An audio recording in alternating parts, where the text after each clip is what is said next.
చేయబడలేదో ఆ భాషలోకి మేము తర్జుమా చేపిస్తూ ఉంటాము. We also seek to improve existing translations to make them more accurate and faithful. అయితే ఉన్న తర్జుమాల్ని మేము మరింత క్షుణ్ణంగా తయారు చేయడానికి మేము ప్రయత్నిస్తూ ఉంటాము. We have around 50 projects and potential projects for the land of India.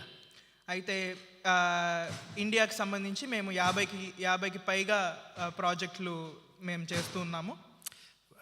For example, we are working on an improvement of the Hindi Bible. అయితే మేము హిందీలో తర్జుమా చేయబడిన బైబిల్ని మేము మరింత బాగా చేయడానికి మేము ప్రయత్నిస్తూ ఉన్నాము. We have printed the Gospel of John in Hindi. అయితే మేము హిందీలో యోహాను సువార్తను మేము ప్రింట్ చేశాము. The New Testament should be finished soon. అయితే కొత్త నిబంధన తొందరలో కంప్లీట్ కాబోతుంది. And then we will translate the Old Testament. దాని తర్వాత మేము పాత నిబంధనని మేము తర్జుమా చేస్తాము. There already are Bibles in Hindi.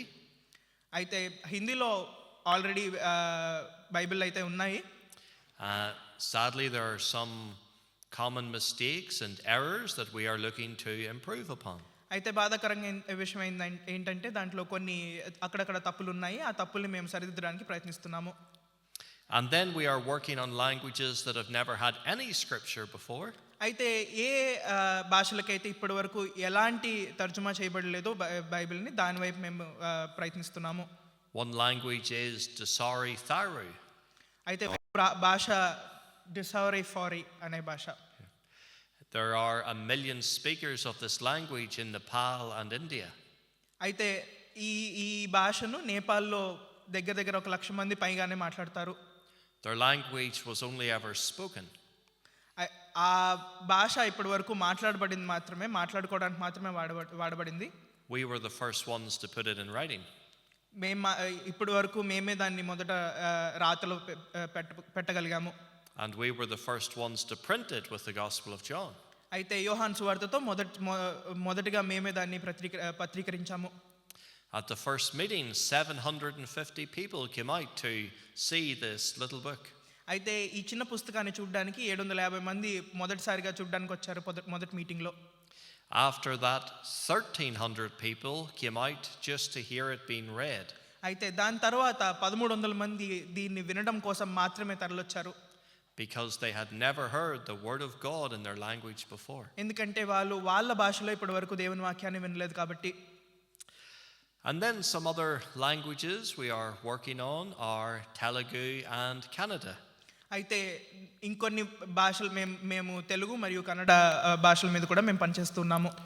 And God willing, I hope to go to Hyderabad in June to promote our work in Telugu. అయితే దేవుని చిత్తమైతే ఈ జూన్లో నేను హైదరాబాద్ వెళ్ళడానికి అనుకుంటున్నాను. అక్కడ మేము చేసే పని గురించి చెప్పాలనుకుంటున్నాను. And then also to Bangalore to promote the Kannada. అలాగే బెంగళూరు కూడా కన్నడని గురించి మాట్లాడడం కోసం. But I'm going to share with you today why we are engaging in these projects. అయితే మేము ఈ పనులను ఎందుకు చేస్తున్నాం అనేది మీకు ఈరోజు నేను చెప్పాలనుకుంటున్నాను. And we're going to begin by reading from 1 Peter chapter 1. అయితే దీన్ని మనము మొదటి పేతురు మొదటి అధ్యాయం నుంచి మొదలు పెట్టుకుందాము. And we'll read from verse 22 to 25. 22వ వచనం నుంచి 25వ వచనం వరకు మనం కలిసి చదువుకుందాము.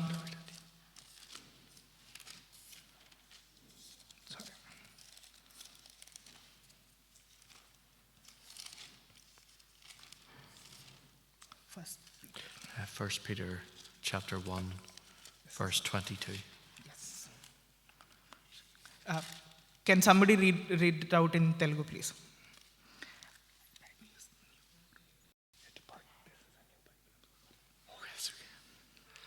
Well, I'll read in English. In 1 Peter 1:22, seeing ye have purified your souls in obeying the truth through the Spirit, unto unfeigned love of the brethren, see that ye love one another with a pure heart fervently, being born again, not of corruptible seed, but of incorruptible, by the word of God, which liveth and abideth forever.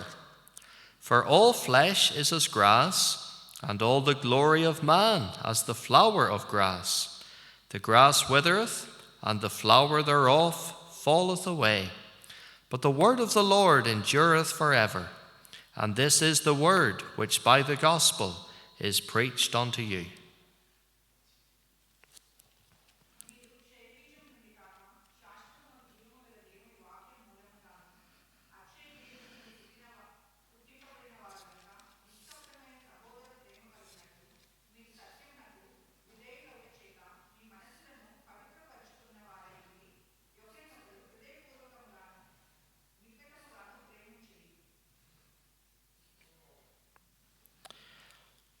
Now, I don't know if this is in your Telugu, but at the end of verse 23, Peter says, by the word of God which liveth and abideth forever.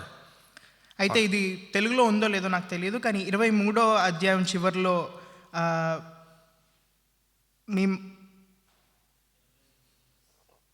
we have the verse 22 and 23 combined. Okay, do you have the words? By the word of God, which liveth and abideth forever. Are they in your Telugu? Yeah. Yes, they're okay. They're in some Telugu translations. In some Kannada translations, those words are not there. They literally have Peter saying, being born again, not of corruptible seed, but of incorruptible, and that is where the Kannada translation finishes. అయితే కొన్ని తెలుగు తర్జుమాల్లో ఈ వచనం ఉంది, మరికొన్ని కన్నడ తర్జుమాల్లో ఈ వచనం లేనే లేదు. అయితే 22వ వచనంతోనే అధ్యాయం ముగుస్తుంది. Why are there all these differences in different translations? అయితే అనేక తర్జుమాల్లో ఈ ప్రత్యేకత ఎందుకున్నాయి, ఈ భిన్నాలు ఎందుకున్నాయి? Why are there some verses found in one Bible but not in another? అయితే కొన్ని వచనాలు కొన్ని బైబిల్లో ఎందుకున్నాయి, మరి కొన్ని వచనాలు కొన్ని బైబిల్లో ఎందుకు లేవు? Why do some versions only have half a sentence and not a full sentence? అయితే కొన్ని తర్జుమాల్లో ఎందుకు వాక్యంలో ఒక సగభాగం మాత్రమే ఉంటుంది, మిగతా వచనం ఎందుకు ఉండదు? Well, the reason is because not all translations are from the same Bible texts. ఎందుకంటే ఈ తర్జుమాలు అన్నీ ఒకటే బైబిల్ నుంచి కావు కాబట్టి. God gave the Old Testament in a language called Hebrew. అయితే దేవుడు మనకు పాత నిబంధనను హీబ్రూ భాషలో మనకు అనుగ్రహించారు. And the New Testament in the Greek language. కొత్త నిబంధనను మనకు గ్రీకు భాషలో మనకు అనుగ్రహించారు. And up until the year 1881, most translations had the New Testament from a text that was called the received text. అయితే 1881 సంవత్సరం వరకు కూడా కొత్త నిబంధనల తర్జుమాలన్నీ రిసీవ్డ్ టెక్స్ట్ అనే తర్జుమా నుంచి మనకు వచ్చేవి.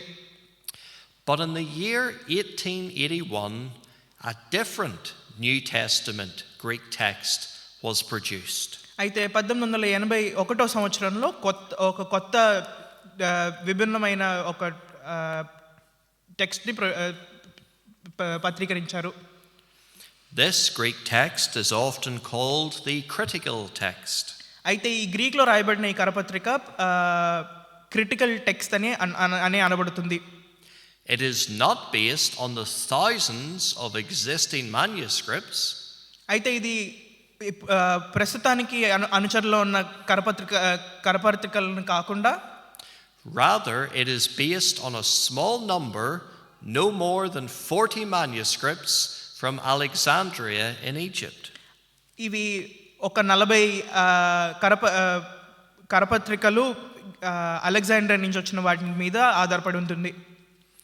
But out of this very small group of 40, they rely heavily upon 2 manuscripts. ఈ 40 పత్రికలు ఏవైతే ఉన్నాయో అవి 2 ప్రాముఖ్యమైన పత్రికల మీద ఆధారపడి ఉంటాయి. And the reading of these 2 manuscripts disagree with the received text more than 5,000 times in the 4 Gospels. అయితే 4 సువార్తల్లో 5,000 సార్లు కంటే ఎక్కువగానే ఈ 2 పత్రికలు రిసీవ్డ్ టెక్స్ట్ అనబడే పత్రికల నుంచి భిన్నంగా ఉంటాయి. These 2 manuscripts don't even agree with each other. అయితే ఈ 2 పత్రికలు కూడా వాటిలోనే విభిన్నాలు ఉన్నాయి. These 2 manuscripts disagree 3,000 times in the Gospels.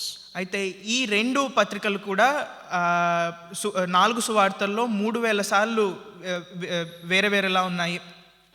These 2 manuscripts also have many words missing. ఈ 2 పత్రికలు కూడా అనేక పదాలు లేకుండా ఉన్నాయి. One manuscript omits over 2,800 words. ఒక పత్రికలో అయితే 2,800 పదాలు లేవు.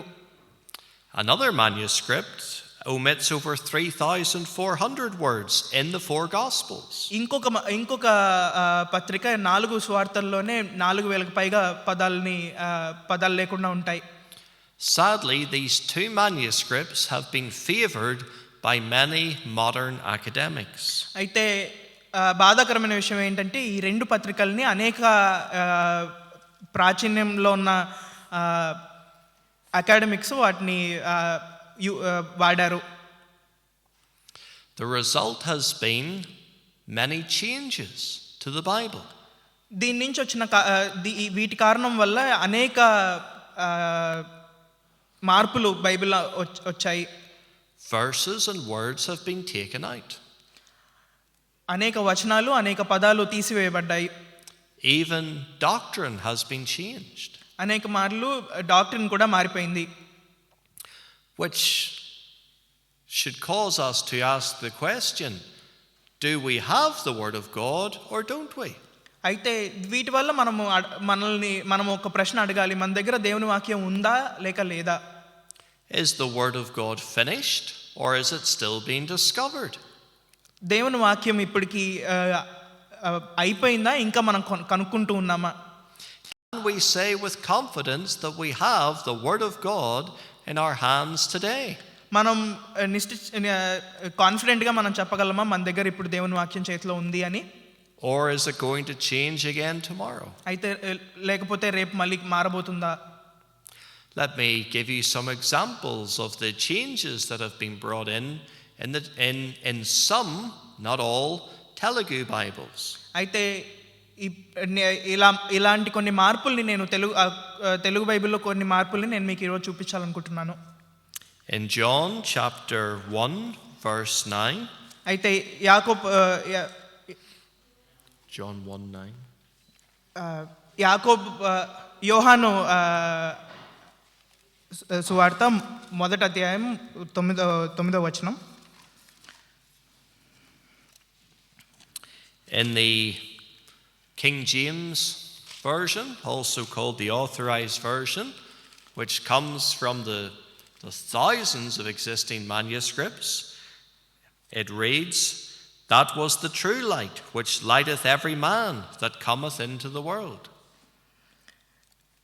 ఇక్కడ నిజమైన వెలుగు ఉండెను, అది లోకంలోనికి వచ్చుచు ప్రతి మనిషిని వెలిగించుచున్నది. Some Telugu translations read, "There was real light, it comes into the world and enlightens every man." అయితే తెలుగులో మనకు నిజమైన వెలుగు ఉండెను, అది లోకంలోనికి వచ్చుచు ప్రతి మనిషిని వెలిగించుచున్నది అని రాయబడి ఉంది. The change here is very subtle but very serious. అయితే ఇక్కడున్న మార్పు చాలా చిన్నది కానీ చాలా ప్రాముఖ్యమైంది.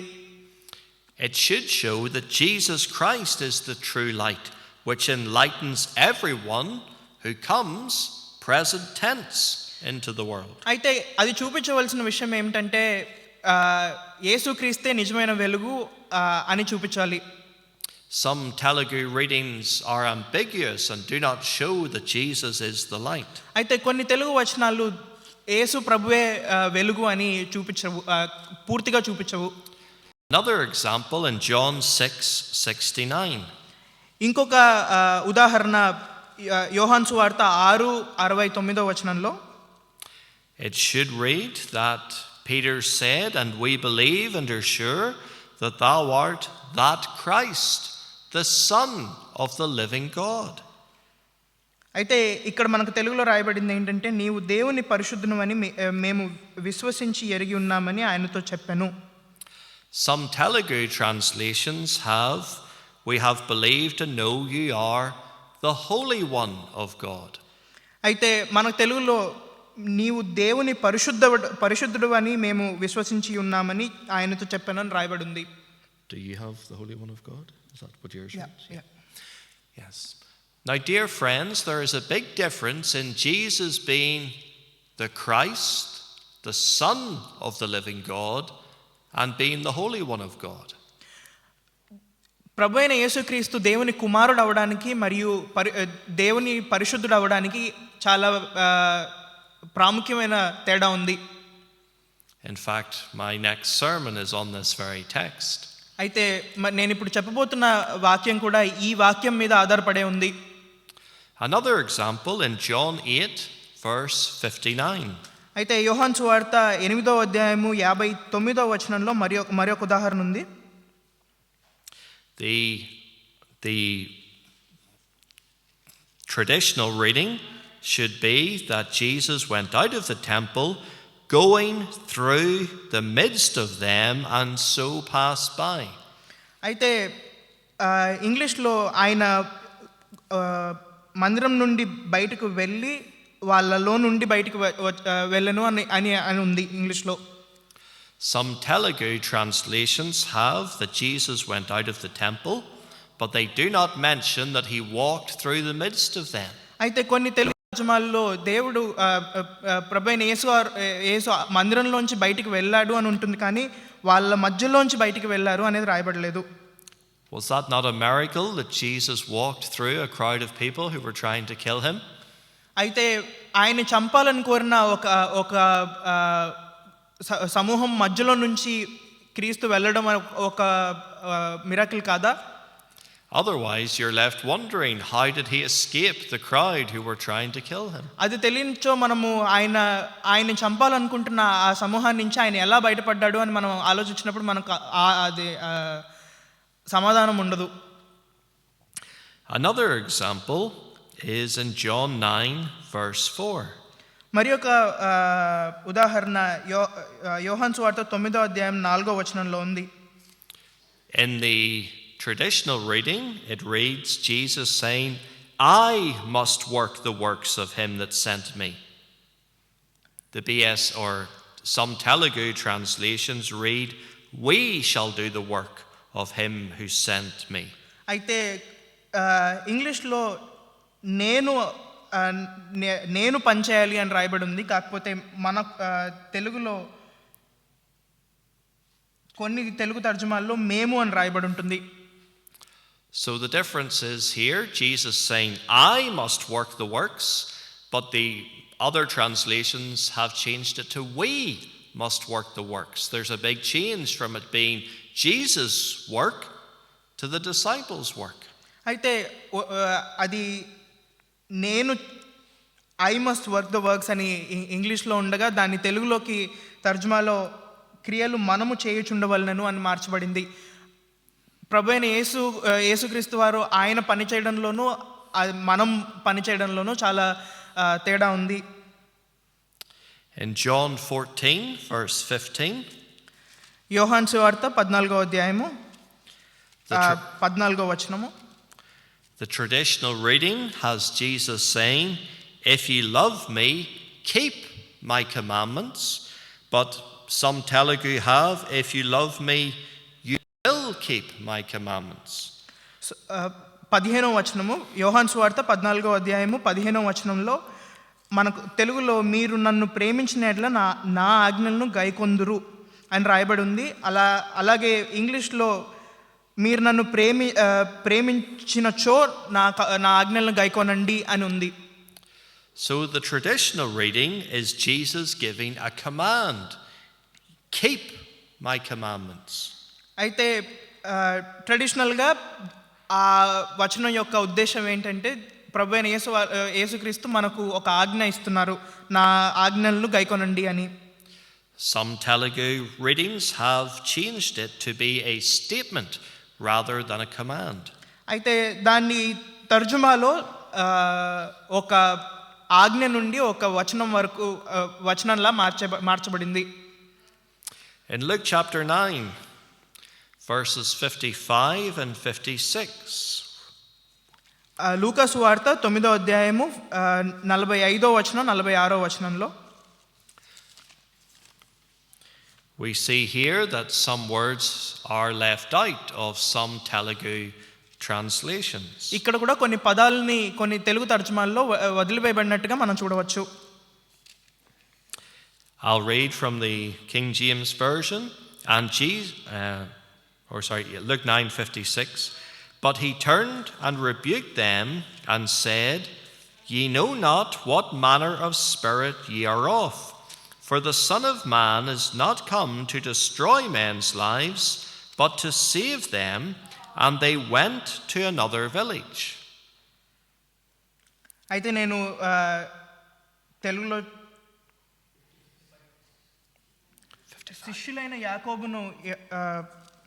శిష్యులైన యాకోబును యోహానును అది చూచి, ప్రభువా, ఆకాశం నుండి అగ్ని దిగి వీరిని నాశనం చేయనట్లు మేము ఆజ్ఞాపించుట నీకు ఇష్టమా అని అడుగగా, ఆయన వారి తట్టు తిరిగి వారిని గద్దించెను. అంతటా వారు మరి ఒక గ్రామంనకు వెళ్ళిరి. Some Telugu translations are missing the rebuke that Jesus gave to his disciples when he said, Ye know not what manner of spirit ye are of. అయితే కొన్ని తెలుగు తర్జుమాల్లో ప్రభు అయిన యేసుక్రీస్తు గద్దించిన విషయాన్ని తర్జుమా చేయబడలేదు. Did you have that in yours? Yeah. Oh, you did, okay. And some are missing, for the Son of Man is not come to destroy men's lives, but to save them. అయితే కొన్ని తర్జుమాల్లో Son of Man is not come to destroy men's. It's in verse 56. కొన్ని తర్జుమాల్లో మనుష్య కుమారుడు మనుషుల జీవితాన్ని నాశనం చేయడానికి రాలేదు, వాటిని కాపాడడానికి వచ్చారు అనే వచనం లేదు. మనకి 56వ వచనంలో అంతటా వారు మరి ఒక గ్రామంకు వెళ్ళరుతోనే ఆగిపోతుంది. Another example, going back to Luke chapter 4 and verse 4. లూకా సువార్త 4వ వచనం 4వ అధ్యాయం 4వ వచనానికి మనం మళ్ళీ చూసుకుంటే, This is the Lord's Prayer. ఇది ప్రభువారి ప్రార్థన. And it reads in the traditional reading that man shall not live by bread alone, but by every word of God. అయితే ఇంగ్లీష్లో మనుషుడు రొట్టె వలన మాత్రమే జీవించడు, కానీ వచ్చే ప్రతి వాక్కు వలన జీవించును అని రాయబడి ఉంది. Some Telugu translations have Jesus saying, Man shall not live by bread alone, and that's all they have. అయితే మనకు తెలుగు తర్జుమాలో అందుకు యేసు మనుషుడు రొట్టె వలన మాత్రమే జీవించడు అని రాయబడి ఉన్నదని వారికి ప్రత్యుత్తరం ఇచ్చనని మాత్రమే రాయబడి ఉంది. They are missing Jesus saying that we are to live by every word of God. అయితే మీరు దేవుని నుంచి వచ్చే ప్రతి వాక్కు బట్టి జీవిస్తారు అనే వచనం మనకు తెలుగు తర్జుమాలో లేదు. And that is a direct quote from Moses in Deuteronomy 8. అయితే ద్వితీయోపదేశకాండము 8వ అధ్యాయం నుంచి మోషే చెప్పిన వాక్యాన్ని ఇక్కడ మళ్ళీ చెప్పబడుతుంది. Two more examples. Matthew chapter 6, verse 13. Sorry, this is the Lord's Prayer. I got confused a moment ago. మత్తయి సువార్త 6వ అధ్యాయంలో ఇది దేవుని ప్రభువారి ప్రార్థన. నేను కొంచెం తప్పు చెప్పాను. Matthew 6, verse 13. This is how it reads in the traditional reading. And lead us not into temptation, but deliver us from evil. For thine is the kingdom, and the power, and the glory, forever. Amen. అయితే మత్తయి సువార్త 6వ అధ్యాయం 13వ వచనంలో ఇంగ్లీష్లో మమ్మల్ని శోధనలోకి తేక దుష్టు నుండి మమ్మల్ని తప్పించుము, మరియు నీదే రాజ్యము, నీదే శక్తి, నీదే మహిమ, ఆమేన్ అని రాయబడి ఉంది. Some Telugu translations are missing the end of the Lord's Prayer. అయితే మనకు తెలుగు తర్జుమాలో మనము మమ్మల్ని శోధనలోకి తేక దుష్టుని నుండి మమ్మల్ని తప్పించుముతోనే ఆగిపోతుంది, ఆ మిగతాది చెప్పబడలేదు. They're missing that great prayer, for thine is the kingdom, the power and the glory forever, amen. అయితే చివరిలో ఉన్న ఆ ప్రార్థన మన Telugu తర్జుమాలో రాయబడలేదు. Last example. There's many we could look at, but this is the last one for now. అనేక ఉదాహరణలు ఉన్నాయి, కాకపోతే ఇప్పుడు చివరిగా మనం ఇది చూసుకుందాము. 1 John chapter 5 verses 7 and 8. యోహాను రాసిన మొదటి పత్రిక 5వ అధ్యాయము 7 మరియు 8వ వచనము.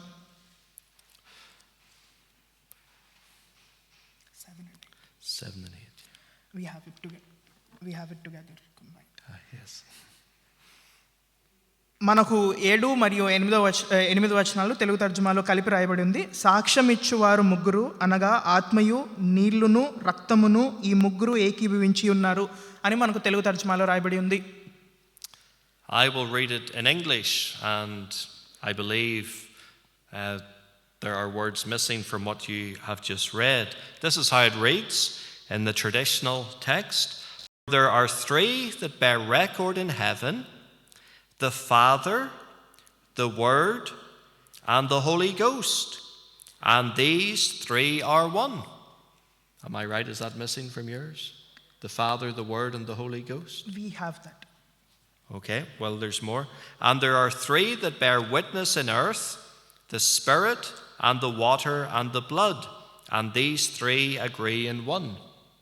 No, this is there, the one before wasn't there. Okay. Yeah.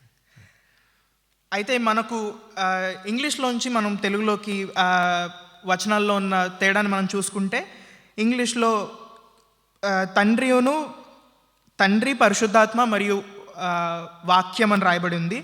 కాకపోతే మనకు ఆత్మయును నీళ్లును రక్తము మాత్రమే రాయబడి ఉంది. There are some Telugu translations that leave out the words the Father, the Word, and the Holy Ghost. అయితే కొన్ని తెలుగు తర్జుమాల్లో తండ్రి, వాక్యము మరియు పరిశుద్ధాత్మ అనే పదాలు వదిలివేయబడ్డాయి. And of course, this is one of the great testimonies to the Trinity, the triune Godhead. అయితే మనకు త్రిత్వం యొక్క ఇది చాలా ప్రాముఖ్యమైన ఒక సాక్ష్యం ఇది. And we of course believe that these words should be in our Bibles. అయితే ఈ పదాలు మన బైబిల్లో ఉండాలి అని చెప్పి మేము నమ్ముతున్నాము. But let's go back to the very doctrine of Scripture. అయితే వాక్యం యొక్క డాక్ట్రిన్ గురించి మనం వెళ్తే, What do we believe about the Bible? అయితే మనం బైబిల్ గురించి ఏం నమ్ముతాము? Because this will shape how, well, the verses that we believe should be in the Bible or shouldn't be in the Bible. మనం నమ్మే ఈ వచనాలు బైబిల్లో ఉండాలా లేకపోతే ఉండకూడదా అని చెప్పి ఇదే దానికి. And I want to teach you 5 key truths about the Bible. అయితే బైబిల్ గురించి నేను మీకు 5 ప్రాముఖ్యమైన సత్యాలని నేను చెప్పాలనుకుంటున్నాను. I call them the 5 pillars of Scripture. వాక్యం యొక్క 5 స్తంభాలుగా నేను దాన్ని భావిస్తాను. And these 5 pillars, they all stand together and they all fall together. అయితే ఈ 5 స్తంభాలు కలిసి నుంచుంటాయి లేకపోతే కలిసి కింద పడతాయి. You can't have one without the other. ఒకటి లేకుండా మిగతా ఉండవు. The first pillar is revelation. మొదటి స్తంభము ప్రకటన మనకొచ్చే. And this is how God reveals himself to us. అయితే దీని ద్వారానే దేవుడు మనకు ఆయన కనపరుచుకుంటారు. Nature is a way of God revealing himself. అయితే మన చుట్టూ ఉన్న ప్రకృతి దేవుడు మనకు ఆయన కనపరుచుకోవడము. But nature doesn't show us how we can be saved. అయితే కానీ మన చుట్టూన్న ప్రకృతి మనం ఎలా రక్షణ పొందాలి, మనం ఎలా కాపాడబడతామో మనకు చూపించదు. So God gave us the Bible as his special revelation. అందుకని దేవుడు మనకు ఆయన ప్రత్యేకమైన ప్రకటనలాగా మనకు బైబిల్ అనుగ్రహించారు. The Bible reveals everything God wants us to know. దేవుడు మనం ఏదైతే తెలుసుకోవాలని దేవుడు అనుకుంటున్నారో అంతా బైబిల్ మనకు చూపిస్తుంది. That is why we can say the Bible is a holy book. It comes from a holy God. అందుకే మనం చెప్పగలుగుతాము బైబిల్ ఒక పరిశుద్ధ గ్రంథమని, అది పరిశుద్ధుడైన దేవుడి నుంచి వస్తుంది అని మనం చెప్పగలుగుతాము. So the first thing we believe is that God reveals himself through the Bible. మనం నమ్మే మొదటి విషయం ఏంటంటే దేవుడు ఆయన బైబిల్ ద్వారా మనకు కనపరుచుకుంటారు అని నమ్ముతాము. The second pillar is the pillar of inspiration. అయితే రెండవ స్తంభం ఏంటంటే మనకు బైబిల్ నుంచి వచ్చే ఇన్స్పిరేషన్ అని చెప్పొచ్చు. Paul said in 2 Timothy 3 verse 16, all scripture is given by inspiration of God. అయితే రెండో తిమోతిలో పాల్ గారు మనకుండే ప్రతి వాక్య భాగము దేవుని ద్వారా ఇవ్వబడిందని చెప్పారు. Dear friends, God breathed out every word of this book. మిత్రులారా, ఈ పుస్తకంలో ఉన్న ప్రతి పదము దేవుడు మనకు అనుగ్రహించింది. It was not invented by man. It is the breath of God. ఇది మానవుడి చేత సృష్టించబడినది కాదు, ఇది దేవుని యొక్క వాక్కు. That is why we say it is inspired. It comes directly from the mind and mouth of God. అందుకే మనం చెప్తాము ఇది దేవుని చేత రాబడిందని, అది ఆయన మనసు నుంచి వచ్చింది అని. So the first pillar is revelation. The second pillar is inspiration. అయితే మొదటి స్తంభము ప్రకటన అయినప్పుడు రెండవ స్తంభము inspiration. The third pillar is inerrancy. That word inerrancy means the Bible is free from error. అయితే మూడవ స్తంభం ఏంటంటే బైబిల్లో ఎలాంటి తప్పిదము లేదు అనే విషయం. There are no errors in the Bible. బైబిల్లో ఎలాంటి తప్పులు లేవు.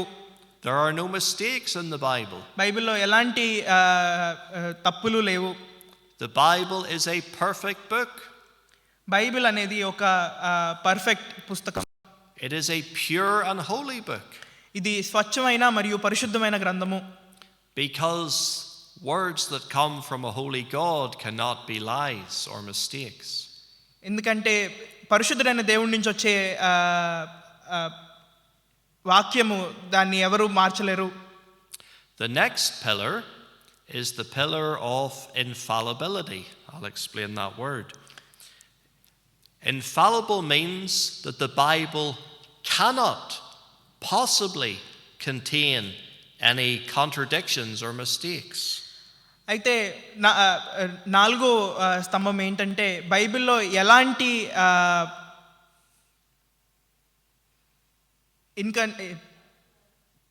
తప్పిదాలు ఉండవు అని.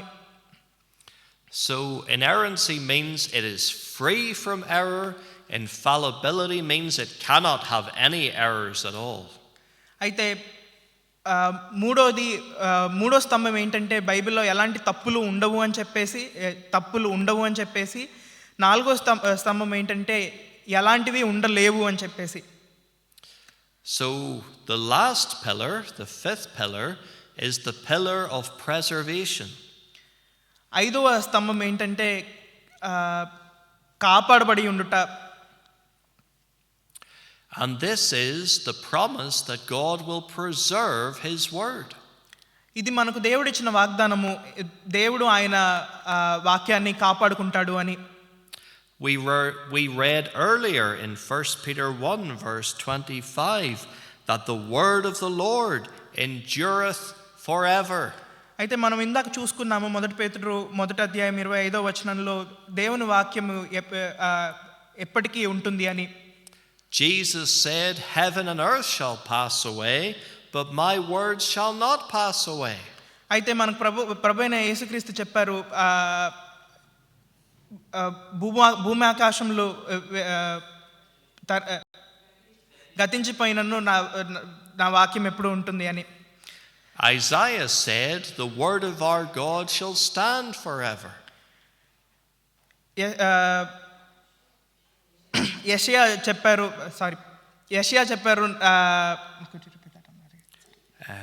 Isaiah said, "The word of our God shall stand forever." మనకు యెషయా చెప్పారు, మన దేవుని వాక్యము ఎప్పటికీ నిలబడుతుంది అని. So, dear friend, these 5 pillars of Scripture, they all hold up the Bible. ఈ 5 స్తంభాలు ఏవైతే ఉన్నాయో అది ఈ స్తంభాలు బైబిల్ గ్రంథాన్ని నించోబెడతాయి. If one pillar falls down, it pulls down all the other pillars. ఒక్క స్తంభం కింద పడినా కూడా మిగతా వాటి అన్నిటిని కిందకి లాగుతాయి. How can we say we have the word of God today if we don't believe that God has preserved it? మనం ఎలా చెప్పగలము ఈ రోజు మన దగ్గర దేవుని వాక్యం ఉంది అని, ఆయన వాక్యాన్ని కాపాడుకోకపోతే? How can we say that this book is inspired by God and perfect if we don't believe God has preserved it? అయితే ఇది దేవుని నుండి వచ్చింది అని చెప్పి మనం ఎలా నమ్మగలుగుతాము అది దేవుడు కాపాడుకోకపోతే? But this is the thinking of those who follow the modern critical text. అయితే మోడర్న్ క్రిటికల్ టెక్స్ట్ అనే ఈ పత్రికలను అనుసరించే వాళ్ళ యొక్క ఆలోచన ఇదే. They say that God has not preserved the Bible. అయితే వాళ్ళు అంటారు దేవుడు బైబిల్ని కాపాడలేదని. They say they're not really sure what the Bible is today.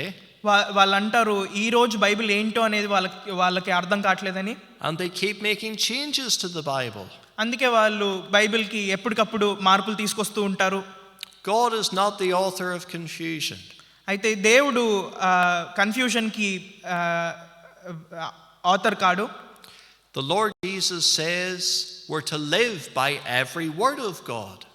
మన ప్రభు అయిన యేసుక్రీస్తు మనకు చెప్తారు మనము కన్ఫ్యూజన్తో బతకూడదని. If we are to live by every word of God, then we must have every word of God today. మనము దేవుని నుంచి వచ్చే ప్రతి వాక్కు ద్వారా మనం బతకాలి అంటే మనకు ఆయన ఇచ్చిన ప్రతి వాక్కు మన దగ్గర ఉండాలి. We believe that God gave his perfect word.